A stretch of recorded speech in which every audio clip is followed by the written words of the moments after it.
ഈ ഉണ്ണികൃഷ്ണൻ പോറ്റി 2019 മുതൽ നടത്തിയിട്ടുള്ള കൊള്ളകൾ മുഴുവൻ ദേവസ്വം ബോർഡുകൾക്ക് അറിഞ്ഞിട്ട്, ദേവസ്വത്തെ വിജിലൻസിന് അറിഞ്ഞിട്ട് എന്തുകൊണ്ട് ഇയാൾക്കെതിരെ ക്രിമിനൽ കേസ് എടുത്തില്ല? ഈ ആഭ്യന്തരമന്ത്രി പിണറായി വിജയൻ അന്ന് അറസ്റ്റ് ചെയ്ത പുറകെ പിണറായി വിജയനും കൂടി പോകും, പുറകെ പിണറായി വിജയനും കൂടി അകത്തേക്ക് പോകും. ശരി, അതാണ് പ്രശ്നം. ശ്രീ ഗോപൻ നോക്കണം, ദേവസ്വം ബോർഡിലെ ഏറ്റവും ഉന്നതർ മുതൽ താഴോട്ടുള്ള ഓരോരുത്തരും അന്വേഷണത്തിന് വിധേയമാവണം, അവരുടെ ഓരോരുത്തരുടെയും പങ്ക് അന്വേഷിക്കണം എന്നുകൂടി കോടതി പ്രത്യേക അന്വേഷണ സംഘത്തോട് നിർദ്ദേശിച്ചിട്ടുണ്ട്. ഇപ്പൊ ദേവസ്വം ബോർഡിലുള്ള ആളുകളും പുറത്തുള്ള തട്ടിപ്പുകാരും ഒരുമിച്ച് ചേർന്ന് ഈ ദേവസ്വത്തിന്റെ അയ്യപ്പന്റെ മുതലായിട്ടുള്ള സ്വർണത്തെ ഭക്തർ വലിയ ഡിവൈൻ മുതലായിട്ട് കാണുന്ന ഈ കാര്യത്തെ അടിച്ചുകൊണ്ട് പോവുകയാണ് ചെയ്തിട്ടുള്ളത്. എന്റെ കയ്യിൽ അവനെ കിട്ടിയേ ഞാൻ അവനെ അരിഞ്ഞ് മുളകിട്ട് അങ്ങനെ തിന്നിടോ. കഷ്ടായി പോയി, വെടിവെച്ച് കൊല്ലണപ്പ അതിനെ. എന്റെ അഭിലാഷേ, എന്തൊരാവേശമാണിത്. കൊലപാതകം നടന്നാലും കൊലപാതകം പോലെ തന്നെ നീചമായ ഒരു കുറ്റകൃത്യമാണിത്. 100% ഞാൻ യോജിക്കുന്നു. അല്ലാതായിക്കോ, ഇത് ഈ ആവേശം എപ്പോഴും കണ്ടാൽ മതി, അതല്ല ഇവിടുത്തെ പ്രശ്നം. അഭ്യാസം എടുക്കണ്ട, നിന്റെ തമാശ കുറച്ച് കൂടുന്നുണ്ട്. വായി തോന്നിയത് വിളിച്ച് കൂവിയാണ്ടല്ലോ. ഞാൻ പറഞ്ഞു വന്നത്, കൊലപാതകം നടന്നാലും നടത്തിയ ആൾക്ക് പറയാനുള്ളത് കേൾക്കാൻ രാജ്യത്തെ നിയമ സംവിധാനം അനുവദിക്കുന്നില്ലേ? അതിനൊന്നും ഇല്ലേ? ദേവസ്വം ബോർഡ് സെക്രട്ടറി ഉൾപ്പെടെയുള്ള ഉദ്യോഗസ്ഥരെ സംബന്ധിച്ചാണ്, നിലവിലുള്ള ദേവസ്വം ബോർഡ് സെക്രട്ടറിയെ കുറിച്ച് ഉണ്ടെന്നുള്ളതല്ല ഞാൻ പറഞ്ഞത്. ഉദ്യോഗസ്ഥരെ സംബന്ധിച്ചാണ് ദേവസ്വം ബോർഡ് മുന്നോട്ട് വെക്കുന്ന ആക്ഷേപം. SIT കണ്ടുപിടിച്ചതും 10ഓളം ഉയർന്ന ഉദ്യോഗസ്ഥർ ഇതിൽ പങ്കാളികളാണെന്നാണ്. ആണോ? ഭയങ്കര.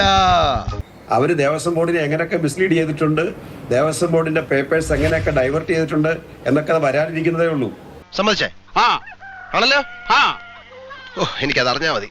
അപ്പൊ ഒരു ദേവസ്വം ബോർഡ് പ്രസിഡന്റ് പറയുകയാണ്, ഞങ്ങൾക്ക് ഇത് കോടതി പറയാനുള്ളത് പറയാൻ അവസരം ലഭിക്കണമെന്ന് പറഞ്ഞാൽ നിങ്ങൾ ഇനിയൊന്നും പറയണ്ട, ഞങ്ങൾ തീരുമാനിച്ചിട്ടുണ്ട്, നിങ്ങളുടെ വാദമൊന്നും കേൾക്കണ്ട എന്ന് ബഹുമാനപ്പെട്ട കോടതി പറഞ്ഞില്ലല്ലോ. നിങ്ങൾ 2-3 പേരല്ലേ ഇരുന്ന് പറയുന്നത്. എന്താ പറഞ്ഞേ? ഉണ്ണികൃഷ്ണൻ പോറ്റിയുടെ ബാധ്യതയുണ്ടെങ്കിൽ അയ്യപ്പ സംഗമത്തിന്റെ 4 ദിവസം മുമ്പ് ഉണ്ണികൃഷ്ണൻ പോറ്റി നിലവിലുള്ള ദേവസ്വം ബോർഡിനെതിരായിട്ട് ആക്ഷേപം ഉന്നയിക്കൂ. ശ്രീ അഭിലാഷേ, എന്തുകൊണ്ടാണ് അദ്ദേഹം ആക്ഷേപം ഉന്നയിച്ചത്? എന്താ കാര്യം? അദ്ദേഹം ആക്ഷേപം ഉന്നയിച്ചത് ദീർഘദർശനം നടത്തിയിട്ടാണ്. കാരണം താൻ നടത്തിക്കൊണ്ടിരിക്കുന്ന ഒരു കൊള്ള അവിടെ ഇല്ലാതാകാൻ പോവുകയാണ്. അപ്പൊ അങ്ങ് ഈ ഉണ്ണികൃഷ്ണൻ പോറ്റി എന്നുള്ള ആളെ അങ്ങ് മാറ്റി നിർത്തിയിട്ട് സ്മാർട്ട് ക്രിയേഷൻസിന് ഗ്യാരണ്ടി ഉള്ളതുകൊണ്ട്, സ്മാർട്ട് ക്രിയേഷൻസ് ഗ്യാരണ്ടി തന്നതുകൊണ്ട് സ്മാർട്ട് ക്രിയേഷൻസ് കൊണ്ടുപോയെന്നല്ലേ പറയുന്നത്? ആണെങ്കിൽ കുഴപ്പമൊന്നുമില്ലെങ്കിൽ അതെ, അല്ലെങ്കിൽ അല്ല. തിരുവിതാംകൂർ ദേവസ്വം ബോർഡ് തിരുവിതാംകൂറിന്റെ തിരുവാഭരണം കമ്മീഷണർക്ക് അയച്ച കത്ത് ഞാൻ വായിക്കാം. സൂചനാ റിപ്പോർട്ട് ബോർഡ് വിശദമായി പരിശോധിച്ചു. ശബരിമല ദേവസ്വത്തിൽ ശ്രീകോവിലിന് മുമ്പിലുള്ള ചെമ്പിൽ പൊതിഞ്ഞ് സ്വർണം പൂശിയിട്ടുള്ള ദ്വാരപാലകന്മാരുടെ ശില്പത്തിന്റെ അറ്റകുറ്റപ്പണികൾ സ്പോൺസർ ചെയ്യുന്നതിന് ശ്രീ ഉണ്ണികൃഷ്ണൻ പോറ്റി പ്രണവ നിവാസ് ബാംഗ്ലൂർ എന്ന ഭക്തൻ സന്നദ്ധത അറിയിച്ചിട്ടുള്ള സാഹചര്യത്തിലും ഉറക്കം വരുന്നു.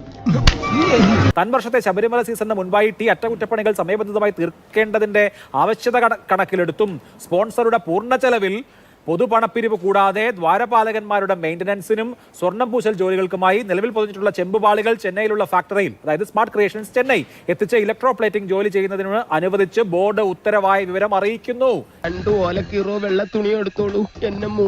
ഈ ബോർഡിന്റെ കടലാസാണ് ഞാൻ വായിച്ചത്. അല്ലാതെ ഇപ്പോ ഇത്തവണ ഉണ്ണികൃഷ്ണൻ പോറ്റി വേറെന്തോ ആണ്, ഞങ്ങളെല്ലാം സ്വന്തം നിലയ്ക്ക് ബാംഗ്ലൂരിൽ കൊണ്ടുപോയതാണെന്ന് പറയല്ലേ. ഞാൻ വായിച്ചത് തിരുവിതാംകൂർ ദേവസ്വം ബോർഡിന്റെ ഉത്തരവാണ്. ഈ ഇരിപ്പിൽ അങ്ങോട്ട് സമാധിയായാൽ മതിയായിരുന്നു. അത് കൊള്ളാം. ഈ അഭിലാഷേ, അതിനകത്ത് ഉണ്ണികൃഷ്ണൻ പോറ്റി അദ്ദേഹത്തിന്റെ ചെലവിൽ ചെയ്യാമെന്നാണ് പറഞ്ഞിട്ടുള്ളത്. ഇത് താൻ പോയി വല്ല സ്കൂൾ മാഷന്മാരോടും പറയാൻ, ചിലപ്പോ അവർ വിശ്വസിച്ചോളൂ. ഉണ്ണികൃഷ്ണൻ പോറ്റിയുടെ കയ്യിലല്ല കൊടുത്തുവിട്ടത്, അത് ഞാൻ സമ്മതിച്ചു. ഉണ്ണികൃഷ്ണൻ പോറ്റി ഈ ഗ്രൂപ്പിൽ ഇല്ലായിരുന്നു എന്ന് പറയുന്നത് അല്ലല്ല. ദയവായി മനസ്സിലാക്കേണ്ടത്, ഉണ്ണികൃഷ്ണൻ പോറ്റി ഇത്രയൊക്കെ കാര്യങ്ങൾ ഉണ്ടായിട്ട് ഉണ്ണികൃഷ്ണൻ പോറ്റി വശമല്ല കൊടുത്തുവിട്ടത്. അയാൾ സ്പോൺസർ ചെയ്യാൻ, സ്പോൺസർഷിപ്പ് ഏറ്റെടുക്കാമെന്ന് പറഞ്ഞിട്ടും നിലവിലുള്ള ദേവസ്വം ബോർഡ് അയാളുടെ കൊടുത്തു വിട്ടിട്ടില്ല. സത്യമായി പറയുന്നവനായി ഈ രാജാക്കന്ന്. അയാളും നിലവിലുള്ള ദേവസ്വം ബോർഡുമായിട്ട് യാതൊരു ടൈപ്പും ഇല്ലെന്നുള്ളതിന്റെ പ്രത്യക്ഷ ഉദാഹരണമാണ് ഈ നിലവിലുള്ള ദേവസ്വം ബോർഡ് മനോഹരമായി സംഘടിപ്പിച്ച് അയ്യപ്പ സംഗമത്തെ ഇല്ലാതാക്കാൻ അയാൾ തന്നെ രംഗത്ത് വന്നത്.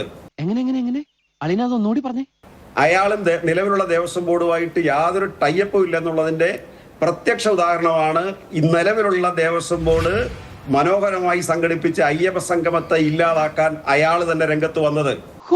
മനോഹരം, ഗംഭീരം. അനന്തേട്ടാ, അളിയന്റെ കയ്യിൽ നിന്ന് ഇതുപോലെ ഒരുപാട് തത്വങ്ങൾ എനിക്ക് പഠിക്കാനുണ്ട്. അത് അയാളുടെ സഹോദരിയെ പോലും വഞ്ചിച്ചുകൊണ്ട് ദ്വാരപാല വീടകം ഒളിപ്പിച്ചു വെച്ചിട്ട് നടത്തിയ ഒരു അഭ്യാസമാണ്. അത് അയാളുടെ കയ്യിൽ നിന്നില്ല.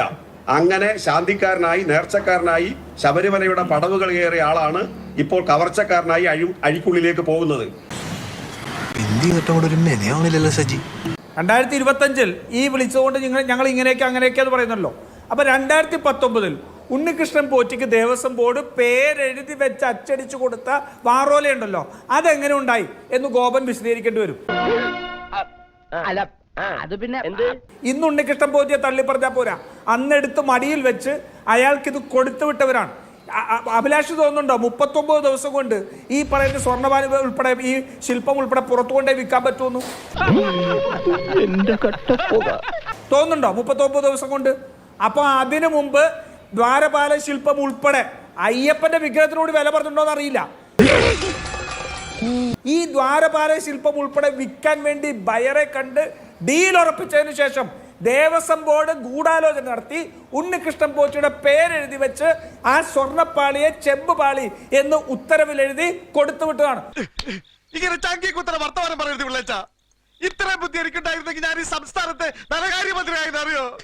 പെരുങ്കള്ളന്മാർ എന്നിട്ടാണ് ഈ ചെയ്തുകൊണ്ടിരിക്കുന്നത്. മനസ്സിലായില്ലേ? ഇത് നിർത്തി അവമാനിക്കുവാണെന്ന് പകൽ പോലെ വ്യക്തമാണ് അഭിലാഷേ. ഇനി അതിനെക്കുറിച്ച് പ്രത്യേകിച്ച് പറയേണ്ടതില്ല. പിന്നെ ഗോപന് ഇവിടെ വന്നിരുന്ന് വെല്ലുവിളിക്കാം കേന്ദ്ര സർക്കാരിന്. ഗോപന്റെ വെല്ലുവിളി കണ്ടപ്പോൾ എനിക്ക് പെട്ടെന്ന് ചിരി വന്നു. കാരണം അറിയോ, 2ാം ഘട്ടത്തിലെ ലോക്സഭാ തെരഞ്ഞെടുപ്പിന് ശേഷം ഇവിടെ നിന്ന് കൂടും പിടക്കുകയും മകനെയും മരുമകളെയും എല്ലാവരും കൂടി വിളിച്ചുകൊണ്ട് നേരെ ഇന്തോനേഷ്യക്ക് പോയ ആളാണ്. സ്വന്തം പാർട്ടിയുടെ സ്ഥാനാർത്ഥികൾ മത്സരിക്കുന്നത് ഞങ്ങളുടെ ഔദാര്യം കൊണ്ട് ആ ചിഹ്നം പിടിച്ചു നിർത്താൻ വേണ്ടി സിക്കാറിൽ മത്സരിക്കുന്ന ആളോട് വേണ്ടി പോലും പ്രചരണം നടത്താതെ പോയ ആളാണ്. ഓടി ഒളിച്ച ഭീരുവാണ് ഈ പിണറായി വിജയൻ. ഇല്ലേ? എവിടെയാണ് ഇയാള് പോരാടിയത്? ശരി അല്ല, ആ വിഷയത്തിലേക്ക് പോയാൽ നമ്മുടെ വല്ല കാര്യമുണ്ടോ? എന്തിനാണ് ഇങ്ങനെ ഇല്ലാന്ന് നടക്കണേ? ദേവസ്വം ബോർഡിന്റെ നിയമനത്തിന്റെ കാര്യമൊക്കെ പറഞ്ഞു Gopan. 2015 Devaswom board recruitment board ഉണ്ടാക്കുന്നത് ഉമ്മൻചാണ്ടി സർക്കാർ. വെല്ലൊക്കെ പഠിച്ചിട്ട് വന്ന് മറുപടി പറയാൻ നോക്കണം. മനസ്സിലായില്ലേ? പാമ്പ് കടിച്ചോന്റെ വായി പാഷാണം കലക്കി ഒഴിക്കല്ലേ. ഇതിനകത്ത് വളരെ വ്യക്തമാണ് അഭിലാഷ്. ഈ 2025 ഇത് കൃത്യമായിട്ട് ഉണ്ണികൃഷ്ണൻ പോറ്റിയെ ഉപയോഗിച്ചുകൊണ്ട് നടത്തിയ കൊള്ളയുടെ ഭാഗമാണ്. കാര്യം സത്യമാണെങ്കിലും എനിക്ക് അംഗീകരിച്ചു കൊടുക്കാൻ പറ്റുമോ? ഈ പീഠം സഹോദര വീട്ടിൽ നിന്ന് കണ്ടുപിടിച്ചില്ലേ ഗോപൻ? എന്തുകൊണ്ട് 2025 ഈ അയ്യപ്പ സംഗമം നടക്കുമ്പോൾ അതിന് 3 ദിവസങ്ങൾക്കോ 4 ദിവസങ്ങൾക്ക് മുമ്പ് ഉണ്ണികൃഷ്ണൻ പോറ്റിയുടെ സഹോദരിയുടെ വീട്ടിൽ നിന്ന് ഈ പീഠം ദേവസ്വം കണ്ടുപിടിച്ചിട്ട് എന്തുകൊണ്ട് ഇയാൾക്കെതിരെ ക്രിമിനൽ കേസെടുത്തില്ല?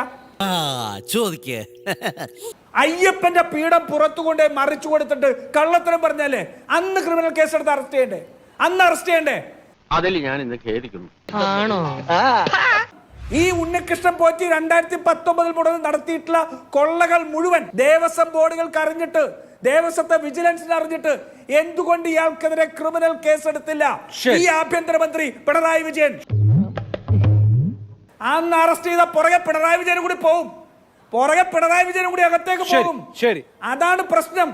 തന്നല്ലോ, കിട്ടിയല്ലോ, കിട്ടി. ഓക്കെ.